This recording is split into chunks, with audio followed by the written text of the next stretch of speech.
Majestic is a project I made in New Orleans just 3 years after Katrina. We went to visit New Orleans. I was invited by the 3rd of May. It's two curators that put together this organization to give the chance to an artist like me to create a work. Together we went to visit New Orleans, and while we were looking for a project and an idea, I came out with this idea of using those street lights after visiting a site where they were collected by a company that was in charge of fixing those street lights. I was interested in street light before I came there. I made a couple of sculptures with street light before, but it was a chance to find this lot of street light. There was maybe 15 that I could rearrange and fix, and because there was a lot, but there was they were all broken and they needed a lot of work on them. It makes sense to work with those lights because they were damaged during the hurricane. My idea was to take those elements that were dismantled and that fall on the ground and put them together in a new configuration all around a hub. It works like a center of gravity where all the elements connect together and create a new configuration. And I think it talks about how after the chaos things can reorganize and create a new whole. It was fantastic to work in New Orleans with the people because they were really much involved in my project, and I probably because of what they had to deal with, they became extremely solidary to each other and willing to help and to collaborate in my project. I was working with a guy. He's a sculptor, a local sculptor. He's a fantastic guy. He's a clown. He's like a really funny and really a nice person. And the studio was in a part of New Orleans that has been completely destroyed during the hurricane, and part of it has been rebuilt.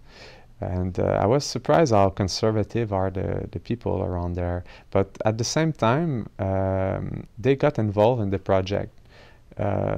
So it was very different than what I experienced before. And so Louis is handyman. He has a lot of resource. We were working with many limitations technically, but at the same time we had access to a lot of people that came and give a hand and help for the production. So the most complicated part was to build the center core of the sculpture. It's made of metal, and it was designed in 3D and laser cut by a company there. And then all the parts were welded together. And then we had to fix all the street light and find the parts to reactivate those lights. And we rent a crane from a friend of Louis, and we put the piece together once in the studio and again on the site. When I first visit this site, it's in a part of New Orleans that is very black and very interesting, and the architecture of the house are really beautiful, all in wood. There was this big sign in front of a funeral home, this big sign made in the 50s with a neon light and very like a beautiful sign, and it was the Majestic funeral home, and it's an old house in wood, and there was this land behind, so I was thinking of placing the sculpture there.